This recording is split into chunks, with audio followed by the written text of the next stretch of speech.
João Vieira, editor de Internacional, está conosco aqui trazendo informações sobre esse ataque e as últimas notícias, né, João? Boa tarde para você. Boa tarde, Patrícia, Renan, Ju, Alfrumento, todo mundo que acompanha a Band News TV, a Band News FM. Já são quase 40 minutos de uma tensão cada vez maior dentro de Israel por causa desse ataque lançado pelo Irã. O Irã comunicando agora há pouco, segundo a agência de notícias Reuters, que disparou dezenas de mísseis contra o território israelense e avisou, se Israel responder, o Irã vai também dar uma resposta dura. Por outro lado, embora o Irã fale em dezenas, as autoridades de Israel disseram nos bastidores à imprensa do país que foram mais de 100 mísseis, portanto, passaria aí de uma centena esse número de mísseis, algo que pode sim crescer ao longo das próximas horas, não apenas por uma nova contagem, mas também por novos possíveis ataques que podem ser realizados pelo Irã. As imagens que a gente mostra agora, quem nos acompanha na live e na TV consegue acompanhar, mostram o céu de Tel Aviv mais tranquilo do que víamos minutos atrás, sem explosões nos céus. Mesmo assim, a IDF, que é o exército israelense, alerta que os moradores, não apenas dessa cidade, mas de outras em todo o país, devem ficar atentas. As pessoas devem ficar atentas e muito perto de locais onde podem evitar qualquer tipo de dano. Podem ficar em abrigos antiaéreos, por exemplo, algo que é essencial nessa situação.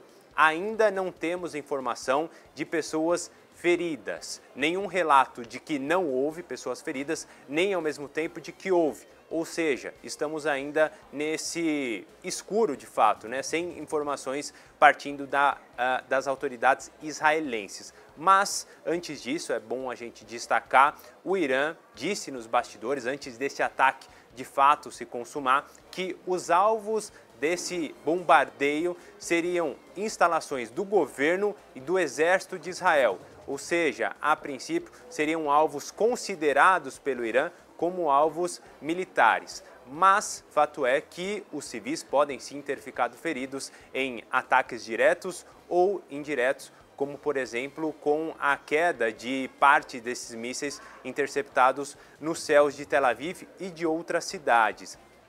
Eu digo aqui outras cidades porque não são apenas os principais municípios de Israel, e aí a gente destaca, por exemplo, Jerusalém, Tel Aviv, que foram os afetados por esse ataque. Todo o país viu ali e ouviu as sirenes disparadas quando há um lançamento de mísseis contra o país. Portanto, todos os milhões de habitantes de Israel em alerta máximo. Mais cedo, inclusive, o exército de Israel havia dito que esse alerta estava no pico, ou seja, era o mais alto nível de tensão. E, além disso, um oficial de Israel acaba de dizer também, sob condição de anonimato, de que Irã, o país inimigo de Israel, vai pagar caro por essa atitude tomada minutos atrás. Ou seja, se eu trouxe agora há pouco que o Irã afirmou que responderia novamente se Israel atacasse possivelmente o território iraniano, agora Israel diz que o país vai sim pagar caro. Mais de 100 mísseis, portanto, e a tensão segue muito alta no país, em Israel, mas também em toda a região do Oriente Médio. Vendo nesse momento os mísseis cruzando o céu de Israel, se não me engano a gente consegue ouvir também sirenes, se der para subir o som. Esses são os sons de sirenes soando neste momento em Israel por causa desses ataques feitos pelo Irã. São imagens de agora há pouco em Israel, por lá 8 horas 12 minutos.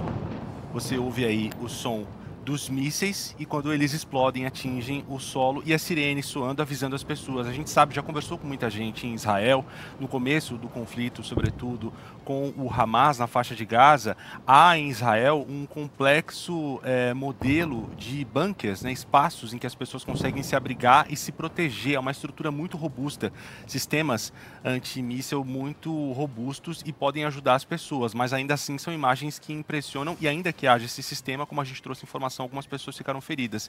E, João, mais cedo houve um posicionamento da ONU, o secretário-geral da ONU, fazendo um apelo por um cessar-fogo nessa região. O grande temor de algumas pessoas, de países inclusive aliados a Israel, inclusive, é de um avanço de uma guerra total na região, né? O secretário-geral, Antônio Guterres, e até mesmo o presidente Joe Biden, ontem, ele voltou a ressaltar a importância de um cessar-fogo. Quando ele foi perguntado, inclusive, ontem, portanto, antes de o ataque de fato se consumar, ele foi perguntado, por exemplo, na situação do Líbano, se Israel invadiria de fato o Líbano, o que também aconteceu. Ele disse, olha, eu sei mais do que vocês, jornalistas, imaginam, e principalmente faço aqui o apelo para que os lados terminem o que está acontecendo. É necessário um cessar-fogo já.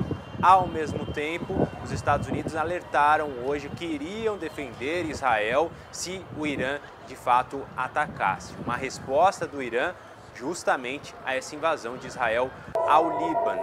Portanto, de um lado, os Estados Unidos, por exemplo, os grandes aliados de Israel, pregando o cessar-fogo, mas de outro, garantindo essa defesa israelense. E agora a questão é saber como não apenas Israel vai agir, mas qual será o posicionamento dos Estados Unidos, se de alguma maneira irá inflamar mais a região. E fica também a questão em relação aos outros poderes, por exemplo, a França, o Reino Unido, que lá em abril, quando o Irã atacou Israel, pela primeira vez na história, prestaram ampla ajuda ao regime israelense.